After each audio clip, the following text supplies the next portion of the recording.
Powered by Mangaldeep, प्रार्थना की महक प्रार्थना के बाद भी। सेंसोडेंट के टूथ का करंट गॉन तो लाइफ का करंट ऑन। इन सनराइज मसाला, स्वाद बिहार का। पहले हम सिक्किम पे बात करें। 32 कुल सीटें हैं और सिक्किम क्रांति मोर्चा ने एक बढ़िया जीत दर्ज की है। 31 सीटों पर उसके प्रत्याशी जीते हैं। पार्टी दोबारा सरकार वहां पे बनाने जा रही है। हम इन नतीजों को आप कैसे देखते हैं ये भी जानना चाहते हैं, लेकिन पहले हमारा निवेदन है कि आप सिक्किम के पॉलिटिक्स का एक बेसिक बैकग्राउंडर हमारे दर्शकों को बता दें। कौन सी पार्टी क्या है, किसका अलायंस किससे है, और उसके बाद आप नतीजों पर एक छोटी टिप रखें। एक छोटा ओवरव्यू दे रहे हैं। 32 विधानसभा सीटें हैं और सिक्किम में एक ही विधानसभा सीट है जिसपे जो एक रिजर्व होती है, उसको संघ सीट कहते हैं। एक ही विधानसभा सीट है जिसका कोई परिसीमन नहीं है। हर विधानसभा सीट में आपने देश में देखा होगा, लोकसभा सीट का भी एक क्षेत्र होता है कि यहां से यहां तक फलाना विधानसभा, फलाना लोकसभा लगती है। लेकिन एक सीट है, उसको कहते हैं संघ की विधानसभा सीट। उस पर उसकी कोई परिसीमन नहीं है, उसका कोई क्षेत्रफल नहीं है। जितने भी संघ यानी बौद्ध हैं, बौद्ध मॉन्क हैं, वो उस पर वोट करते हैं। वो संघ की विधानसभा सीट हो गई। तो 32 विधानसभा सीटों वाले सिक्किम में दो पार्टियां प्रमुखतः लड़ती रहती हैं। एक सिक्किम क्रांतिकारी मोर्चा जो पीएस तमांग यानी पीएस गोले जिनको कहा जाता है, जो सिटिंग चीफ मिनिस्टर हैं, उनकी पार्टी है। और दूसरी है सिक्किम डेमोक्रेटिक फ्रंट एसडीएफ, जो पवन सिंह चामलिंग, जो साल जिन्होंने रिकॉर्ड बनाया मुख्यमंत्री रहने का, हाँ, जो साल 84 से लेकर लगातार 19 तक सत्ता में थे सिक्किम की। तो इन दोनों के बीच में लगातार कंपटीशन होता रहता है। अब साल 2012 में कि किसी एक जंगल में कोई इवेंट, पिकनिक इवेंट हुआ था जिसमें एसकेएम में एसडीएफ का पार्ट हुआ करते थे पीएस गोले, जो एसकेएम के हैं सब कुछ सर्वे सर्वा। तो उस इवेंट में एसकेएम पीएस गोले को और 11 और विधायकों को एसडीएफ से निष्कासित कर दिया गया, सस्पेंड कर दिया गया, निलंबित कर दिया गया। फिर बाद में आके एक आध साल बाद उन्होंने छोड़ दिया एसडीएफ को, पीएस गोले ने, और नींव रखी सिक्किम क्रांतिकारी मोर्चा की, काम किया। और उनके साथ वो यंग लोग आए, क्योंकि चामलिंग के मुकाबले, पवन सिंह चामलिंग के मुकाबले गोले एक यंग कैंडिडेट हैं। तो उनके साथ वो यंग लोग आए जो उनके साथ जुड़े और एक यूथ फोरम बना। कई जगह पे युवाओं की मीटिंग की उन्होंने, जिसके बाद एक कंसेंसस बना। फिर साल 2019 में वो सत्ता में आते हैं। और 32 विधानसभा की सीटों वाले सिक्किम में जब इस साल चुनाव हुए तो 31 पे एसकेएम ने कब्जा किया। और एक सीट, जो सीट है श्यारी की सीट है, जिसपे तेंजिंग लम्था हैं, एसडीएफ के पुराने नेता हैं, उन्होंने कब्जा किया। यानी 32 में से 31 एसकेएम के पास, एक है एसडीएफ के पास।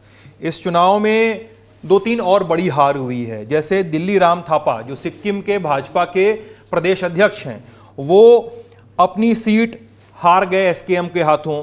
और इसके अलावा जो पूर्व सीएम हैं वहां के, पवन सिंह चामलिंग, चामलिंग 2 सीटों पे लड़े थे। हालांकि वहां पे इतिहास रहा है कि जो भी सीएम के पक्ष के लिए, सीएम के पद के लिए दावेदारी करता है, वो यूजुअली 2 सीटों से लड़ता है। तो चामलिंग भी 2 सीटों से लड़े और पीएस गोले भी 2 सीटों से लड़े। तो एसडीएफ वाले जो चामलिंग थे, उन्होंने नामचेबुंग से लड़ा और पोकलोक कामरांग से 2 सीटों से विधानसभा चुनाव लड़ा, दोनों पे हार गए। और इधर आपके पीएस गोले ने जिन 2 सीटों पे चुनाव लड़ा, वो था सोरांग चाकुंग और रेनॉक। इन दोनों से ही वो चुनाव जीत गए। अब एक सीट वो छोड़ेंगे, उस पर उपचुनाव होगा।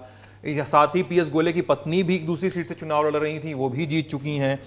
अब बाईचुंग भूटिया, जो पूर्व फुटबॉलर हैं, उन्होंने अपनी पार्टी भी फ्लोट की थी कुछ सालों पहले, हमारो सिक्किम पार्टी। वो रावनला से चुनाव लड़ते हैं। रावनला से वो भी चुनाव हार चुके हैं। मतलब 32 से 31 अगर एसकेएम के पास हो तो आप समझ लीजिए, और एक एसडीएफ के पास, तो वो भी अपना चुनाव हार चुके होंगे। तो पीएस गोले अब फिर से सत्ता में आ चुके हैं। तो ये है सिक्किम की पॉलिटिक्स का मोटा माटी हिसाब किताब। निखिल, शुक्रिया सिद्धांत। हम अपने दर्शकों को ये बताते चले कि हम अरुणाचल प्रदेश पे बात करने वाले हैं, जहां पे पेमा खांडू, भारतीय जनता पार्टी के नेता और सर्विंग चीफ मिनिस्टर, एक थंपिंग मेजॉरिटी के साथ वहां पे वापस आए हैं। 60 कुल सीटें हैं, 46 सीटों पे भारतीय जनता पार्टी ने अपनी जीत दर्ज की है। और उसके बाद, जैसा कि पिछले प्रेजेंटेशन में अभिनव आपको बता रहे थे, पूरे देश में जो बड़ी सीटें हैं, जो चर्चित सीटें हैं, अगर आप उसमें 4 जून से पहले एग्जिट पोल का सीट स्पेसिफिक अगर आप प्रेडिक्शन जानना चाहते हैं तो कमेंट बॉक्स में लिखकर आप हमें ज़रूर बताइए कि आप अमुक सीट के नतीजे जानने में इंटरेस्टेड हैं। हमारी टीम वहाँ से एग्जिट पोल का जो सीट स्पेसिफिक प्रेडिक्शन है वो आपको निकाल के देगी। तो आपको धड़ाधड़ बस कमेंट करते जाना है कि आप छिंदवाड़ा के बारे में जानना चाहते हैं या अमेठी के बारे में जानना चाहते हैं या जानना चाहते हैं रायबरेली के बारे में कि इस बार कौन फंसेगा कौन निकलेगा। इन सारी चीज़ों के जवाब हम आप तक लाने की लगातार कोशिश करते हैं। और कमेंट सेक्शन में ही नहीं निखिल, हम लोगों ने सोशल मीडिया पे कई सारे पोस्ट वगैरह भी अपलोड किए हैं, आप वहां पर भी जाके बता सकते हैं। तो सारी टीम उसको मॉनिटर कर रही है कि आप किन किन सीटों पे रुझान और किन किन सीटों के एग्जिट पोल, खासकर रुझान तो 4 तारीख को हम सारे देश का बताएंगे ही, वो बताए। अगर जानना चाहते हैं तो लिख भेजिए, हम वहां पे काम कर रहे हैं। हाँ निखिल। हाँ, तो मैं यही कह रहा था सिद्धांत कि किसी भी तरह से आप अपनी बात हम तक के पहुंचा दी। अच्छा सिद्धांत, जब ये नतीजे आए, ये एक जिसको मैं अपनी कमी मानूंगा कि मुझे भी ये बहुत अच्छे से नहीं पता था कि सिक्किम क्रांति मोर्चा किस बड़े दल के साथ अलायंस में है जो मेन स्ट्रीम पॉलिटिकल पार्टीज इस देश की मानी जाती हैं। और फिर किसी ने कहा कि वो एक बड़े दल की शैडो पार्टी की तरह भी काम करती है, एक शैडो अलायंस है। हम ये जानना चाहते हैं कि ये जो चैटर है इसमें दम कितना है, और सिक्किम क्रांति मोर्चा का जो नेशनल पॉलिटिक्स में सर्वाइवल है वो कैसे होता है, उसके संबंध दिल्ली के जो बड़े राजनीतिक दल हैं उनमें से किन के साथ अच्छे हैं, क्या कारण है उसके? देखिए, एसकेएम का एक 2024 तक एक अलायंस रहा। क्या मेरा माइक का तार दिख रहा है? अच्छा, कैमरा वाले बता रहे हैं मेरा माइक का तार दिख रहा है, मैं ठीक कर लेता हूँ भाई। तो एसकेएम का एक तरफ अलायंस रहा भारतीय जनता पार्टी के साथ। जो मैं ग्राउंड पर होके आया, वहाँ पे जो लोगों से बातचीत हुई मैं वो बताता हूँ। अलायंस रहा भारतीय जनता पार्टी के साथ। कहा गया कि साल 2024 के विधानसभा चुनाव के पहले फिर से अलायंस हो सकता है। कुछ पत्रकार ये बताते हैं, मुझे नहीं पता कितनी सही बात है, कि पीएस गोले खुद दिल्ली आए और उनकी अमित शाह से एक मीटिंग हुई, एक लंबी मीटिंग दिल्ली में अमित शाह के साथ हुई कि प्री पोल एक अलायंस किया जाए। लेकिन वो अलायंस मैटेरियलाइज नहीं हो पाया। बाहर आके बयान वगैरह भी जो दिए गए उससे कुछ क्लैरिटी नहीं आई। क्यों नहीं मैटेरियलाइज हो पाया? सिक्किम के एक सीनियर जर्नलिस्ट हैं और वहां पे बीजेपी के एक नेता हैं, वो दोनों ही लोगों ने मुझे बताया कि एसकेएम और बीजेपी के साथ आने से इस चुनाव में उतनी लीड बीजेपी को नहीं मिलती जितनी अभी मिलती दिखाई दे रही है। अब समझ में नहीं आता है कि क्या यही कारण था कि कोई और भी कारण था कि एसकेएम और बीजेपी साथ में नहीं आए। ठीक है, तो लेकिन बीजेपी साथ नहीं आए तो क्या वो एक दूसरे के खिलाफ कंटेस्ट कर रहे थे? अच्छे से कंटेस्ट कर रहे थे। मैंने एक एग्जांपल बताया आपको, सिक्किम प्रदेश अध्यक्ष को बीजेपी के, उन्होंने अपना चुनाव हार गए। जेपी नड्डा और राजनाथ सिंह वगैरह उनकी रैलियां सिक्किम में हुई इस चुनाव के दरमियान। एक रैली जो जेपी नड्डा की थी, मैं खुद वहां मौजूद था, गैंगटॉक में आयोजित थी। तो पार्टियां अपना कैंपेन कर रही थी, पार्टियां अपना प्रचार कर रही थी, लेकिन खिलाफ लड़ रही थी। इसमें एक और इस बात को एक चुटकी नमक के साथ एब्जॉर्ब करना चाहिए कि पूरे चुनाव भर ये चर्चा रही कि एसकेएम चुनाव लड़ तो रही है लेकिन एसकेएम अकेले चुनाव नहीं लड़ रही है। उस पर बार बार इल्जाम लग रहे थे कि वो भारतीय जनता पार्टी के शैडो के तहत चुनाव लड़ रही है।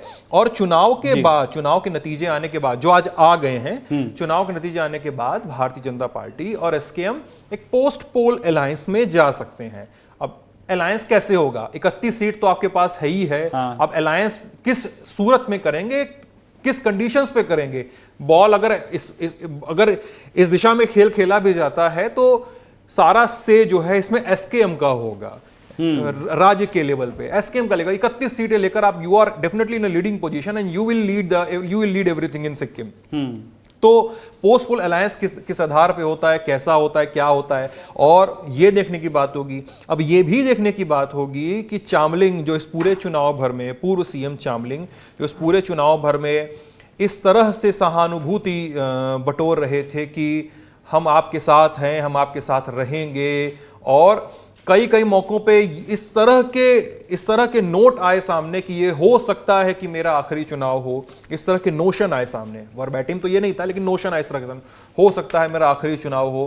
तो उनका अब क्या होगा इस चुनाव के बाद, किधर जाएगी उनकी नाव, तो ये देखना है निखिल। सिद्धांत, बहुत बहुत शुक्रिया आपके इनसाइट्स के लिए। हम अपने दर्शकों को ये बता दें कि 2 लोग ऐसे जिनसे आप बात करने के बड़े इच्छुक रहते हैं वो जल्द ही हमसे जुड़ने वाले हैं। पहले उसमें है सौरभ द्विवेदी, हमारे संपादक।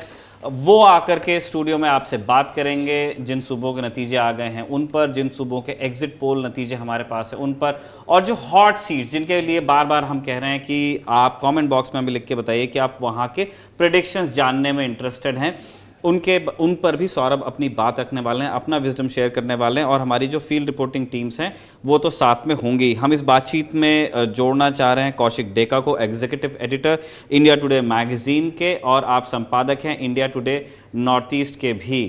हमारी टेक्निकल टीम उनके साथ संपर्क जोड़ने की कोशिश कर रही है। तब तक कि हम सिद्धांत से इस बातचीत को और आगे ले जाएंगे। सिद्धांत, आपने ये बताया कि एक अगर कोई गठबंधन इफ़ एट ऑल, अब जब 32 में से 31 तो सिक्किम के क्रांति के पास में है ही, अब उन्हें आगे की तरफ देखना है कि वो नेशनल पॉलिटिक्स में एक बड़े दल के साथ, जो आपका मानना है कि भारतीय जनता पार्टी ही होगी, क्योंकि दोनों को दोनों की ज़रूरत है। इनको सिक्किम में सिक्किम क्रांति की ज़रूरत है और सेंटर में बाकी चीज़ों के लिए सिक्किम क्रांति को भारतीय जनता पार्टी की ज़रूरत है।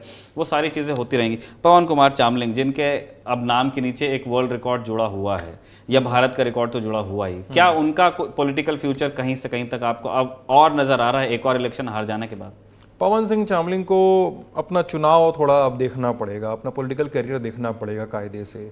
लगातार 2 चुनाव हार जाना, लगातार उनकी पार्टी के अंदर असंतोष होना, लगातार युवाओं का उनकी पार्टी के वोट बेस से छटक जाना, मतलब आप अगर चुनाव देख लें, जो उन्होंने एक सीट जीती है, श्यारी की सीट, वो भी 1000-1200 के मार्जिन से ही जीती है, और वो तो बहुत अच्छी जीत भी नहीं है। हाँ, पार्टी के पुराने नेता हैं जिन्होंने इस जीत दर्ज की है, लेकिन जो एक सीट बाकी जिन सीटों पे वो हारे हैं 6-6 हज़ार 8-8 हज़ार वोट से, मतलब अगर आप सिक्किम के टर्म्स में देखें तो ये बड़ी हार है, क्योंकि वहाँ पे जनसंख्या का घनत्व तो देश के दूसरे इलाकों के मुकाबले कम है काफ़ी। तो 8-8 हज़ार 7-7 हज़ार वोटों से हार रहे हैं उनके कैंडिडेट। पवन सिंह चामलिंग खुद अपनी सीट से भी हार जा रहे हैं। तो साहब, आप कर क्या रहे हैं? किधर है आपकी राजनीतिक विचारधारा? क्योंकि यूथ तो आपसे कनेक्ट हुआ था, लेकिन जब एसटीएम के गोले चर्चा में आते हैं, जब पावर में आते हैं, तो 8 रुपए लीटर दूध देकर और कोऑपरेटिव्स के समान तमाम बिजनेसेस को कंट्रोल करके वो यूथ के और किसानों के बीच में जगह बना लेते हैं। जी निखिल, कुछ मैं सिद्धांत इस बातचीत में जोड़ना ही चाह रहा हूँ एक और पक्ष को। हमारे साथ सीनियर जर्नलिस्ट और ऑथर सिक्किम से जुड़े हैं प्रवीण खालिंग। बहुत बहुत स्वागत है सर दी 11 टॉप की इस बातचीत में। जय जनादेश में हम बात सिद्धांत से कर रहे थे, जो सिक्किम के नतीजे आए हैं। सिद्धांत सिक्किम को कवर करके भी लौटे हैं, तो वो अपना मेरी मुलाकात भी है। अच्छा, आप एक दूसरे को जानते भी हैं। पहला प्रश्न जो हमारे दर्शकों की ओर से हम आपके सामने रखने वाले हैं, सिद्धांत अपना मत रख चुके हैं, हो सकता है आप कुछ हिस्सा उनका आपने सुना भी हो। हम जानना चाहते हैं कि ये जो एक क्लीन स्वीप हुआ है सिक्किम में, उसके मायने क्या हैं? 31 आउट ऑफ 32 सिक्किम क्रांति मोर्चा, बहुत बढ़िया प्रदर्शन कहा जाएगा इसे। हाँ, इसमें पिछले बार के चुनाव के मुकाबले इस बार जो चुनाव हुआ वो थोड़ा एक था जातिगत हिसाब से, और सिक्किम के अस्तित्व संकट और पहचान संकट की एक मुद्दा अपोजिशन वालों ने छेड़ी थी। परंतु जो अभी सत्ता में काबिज हो गए हैं आज से पुनः, वो सिक्किम क्रांतिकारी मोर्चा पार्टी ने छेड़ा था कि वो सिर्फ विकास और लोगों को भरोसा दिलाने के लिए, और लोगों की रोजगार, लोगों की उन्नति और विकास को ही ज्यादा मायने के साथ उन लोगों ने अपना कैंपेन किया। और उसमें एक ये बात भी था कि गोले 6 संभव 6, अर्थात गोले है तो संभव है करके एक नारे भी दिया था। मतलब ये मोदी है तो मुमकिन है का सिक्किम संस्करण बोलेंगे सर इसे? उसी प्रकार से क्रांतिकारी संस्करण बोल सकते हैं सिक्किम क्रांतिकारी मोर्चा के संस्करण के हिसाब से। और ये भी है कि गोले हमरो भरोसा भी बोला था, और गोले के साथ भरोसे में है हम लोग, ये उनका सबसे बड़ा नारा था। और भरोसा सम्मेलन करके जैसे कलाकारों के लिए, साहित्यकारों के लिए, और जैसे कि एम्प्लॉइज के लिए, और मजदूरों के लिए, महिलाओं के लिए, हर समाज के हर तरह के लोगों के लिए वो भरोसा सम्मेलन करवाया था। वो सिर्फ वो पार्टी का क्या जनसभा ना होके, जनमेला ना होके, उसमें भरोसा दिलाने की ये बात की घोषणा की गई थी। और उसके साथ साथ रेवेन्यू स्टैम्प के साथ एक हमारी इधर दरबार पेपर बोलते हैं उसको, जो गैजेट के साथ 9 अनाउंसमेंट वर्तमान मुख्यमंत्री प्रेम सिंह तामाङ ने अपनी पार्टी की तरफ से किया था, जिसमें सिक्किम को सुनहरा सिक्किम बनाने और सिक्किम की सुंदर भविष्य देने की उसमें वादा किया गया था, जिसका एकदम रुझान देखने को मिला। जो कुल 32 में से 31 आसन पर, वो भी बड़ी मार्जिन से। सबसे ज्यादा तो मुख्यमंत्री स्वयं ने रिनाक और सोरेङ च्याखुङ जो उनका अपना होम कॉन्स्टिट्यूएंसी भी है, दोनों में 7,000 से ऊपर मार्जिन से ये वोट में जीत हासिल करना सबसे बड़ी बात है। और ये सिक्किम के इतिहास में भी एक ऐतिहासिक घटना भी मान सकते हैं, क्योंकि इन लोगों ने 2014 में 10 सीट लिया था। उसके बाद 2019 में 17 सीट के ठीक मार्जिन से उन लोगों ने सरकार बनाया था। और 8 साल तक सरकार को सिर्फ अब विकास और स्वास्थ्य शिक्षा को ही फोकस करके, 3 साल तो कोविड ने खा लिया उन लोगों का, फिर भी 2 साल उन लोगों ने उसको एकदम ध्यान देकर काम किया था। उसके बाद जो लास्ट चरण में जो 2023 के अंतिम से अब तक कई चुनाव के नजदीक तक जो कार्य युवाओं को भरोसा देने का कार्य किया, उसका प्रतिफल सही, और लोगों ने जो भरोसा का जो वादा किया था उस पर भरोसा करके ही लोगों ने मतदान दिया है। जो आज के डेट में आके जो 32 में से 31 में वो भी बड़ी संख्या में। शुक्रिया प्रवीण जी आपके इनसाइट्स के लिए। हम इस बातचीत में जोड़ना चाह रहे हैं कौशिक डेका को। आप, जैसा हमने अपने दर्शकों को पहले भी बताया, इंडिया टुडे मैगजीन के एग्जीक्यूटिव एडिटर हैं और संपादक हैं इंडिया टुडे नॉर्थ ईस्ट के भी। हम कौशिक सर, आप हमको सुन पा रहे हैं? जी बिल्कुल सर, हमने अभी सिद्धांत भी हमारे साथ हैं, प्रवीण खालिंग सर भी हमारे साथ में हैं। हम अभी सिक्किम को डिस्कस कर रहे थे। हम सिक्किम पर भी आपसे एक कमेंट लेना चाहते हैं, उसके बाद अरुणाचल प्रदेश को डिस्कस करना चाहते हैं, क्योंकि उसकी बात अभी रह गई है। प्रवीण सर कह रहे थे कि सोने के सिक्किम का वादा था और उसके ऊपर लोगों ने अमल किया। मुझे याद है जब मैं असम में इस बार कवर कर रहा था प्रशांत के साथ में, तो वहाँ पे भी लोगों के बीच में चैटर था कि एक टाइम पे प्रफुल्ल मोहंता कहते थे कि वो सोने का असम बता देंगे। कोकराझार के साइड हम लोग गए तो उन्होंने कहा कि बीपीएफ का ये वादा था कि हम सोने का BTAD बना देंगे। तो इस तरह की खूब बातें होती रहती हैं। सिक्किम के रिजल्ट्स को आप कैसे देख रहे हैं सर? 31 आउट ऑफ 32 सिक्किम क्रांति मोर्चा। में हैरानी की बात नहीं है, क्योंकि इससे पहले सिक्किम में 32 आउट ऑफ 32 भी देखा गया। एक समय था सिक्किम में ऑपोजिशन लेस हो गए थे। सिक्किम में इस तरह से देखा गया कि एक लीडर के साथ कंसोलिडेशन होते हैं। इससे पहले जो सीएम लगातार 5 टर्म जीत चुके थे, उनके भी रुतबा काफी थे और इस वजह से वो कई दफा जीते। लेकिन साथ साथ क्या होता है कि जब आप बहुत दिनों तक सत्ता में रहते हो तो आपके आसपास एक कोटरी फॉर्म हो जाते हैं, जिससे जो भी जिस वजह से आप पॉपुलर होते थे, लोगों के बीच में पहुंच गए थे, वही बात नहीं हो पाते है, क्योंकि आप एक कोटरी के अंदर सीमित हो जाते हो। तो धीरे धीरे डिसग्रंटलमेंट शुरू होता है। इसलिए आप देखेंगे कि 5 साल पहले एसकेएम को इतना सीट नहीं मिला था, इस बार पूर्ण बहुमत मिला है। तो लोगों ने फिर से भरोसा जताया एक नए लीडर पे। यंग भी है पवन कुमार चामलिंग के मुकाबले में। इस साथ साथ में अगर आपके पास समय है, मैं एक बहुत ही दिलचस्प किस्सा सुनाना चाहूंगा। जो एक बार जब सीएम हुआ करते थे पवन कुमार चामलिंग, मैं मिला उनसे, एक इंडिया टुडे मैगजीन को स्टोरी कर रहे थे इस बात पे कि वो सबसे लंबा सीएम बन गए थे। तो हमने उनके ऊपर एक प्रोफाइल किया, तो प्रोफाइल में हमने ये भी लिखा कि वो एक समय पे, और ये मुझे नहीं लगता कोई बुरी बात है, वो एक समय में किसी स्कूल में चौकीदार थे, उसके बाद वो शायद कांस्टेबल भी बने हैं। तो हम ये दिखाना चाहते थे कि बहुत ही साधारण बैकग्राउंड से आके इन्होंने सिक्किम के मुख्यमंत्री के भार संभाला। ये एक बहुत अच्छी बात है। लेकिन और ये पूरे कहानी मुझे स्वयं पवन कुमार चामलिंग ने बैठा के अपनी कहानी सुनाया था, और मैंने लिखा भी।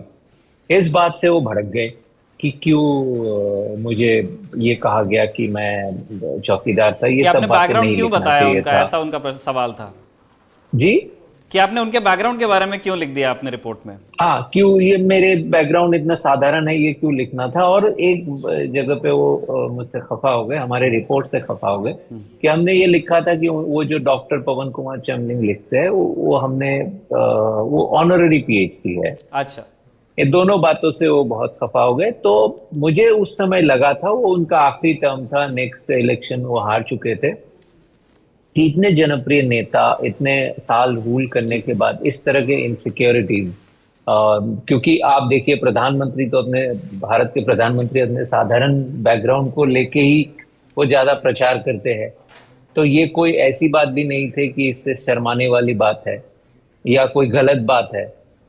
तो इससे पता चलता है कि आप बहुत समय सत्ता में रहते हो तो धीरे धीरे आपका जो जनगण के साथ कनेक्ट है वो अगर कम होते जाए तो आपके पॉपुलैरिटी घट जाते हैं। तो सिक्किम के लोगों को काफी सालों से ये इंतजार था कि कोई और नेता आए, कुछ नया करे।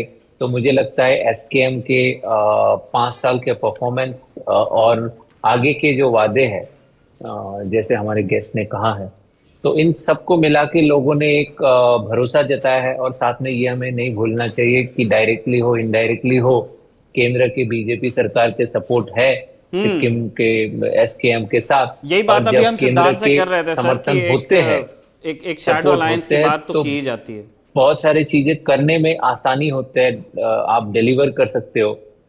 तो इससे भी प्रभाव हुआ है। तो लोगों ने भरोसा जताया, उम्मीद है कि इस भरोसे पे एसकेएम खड़े उतरेंगे और एसडीएफ के राह में ना चल जाए।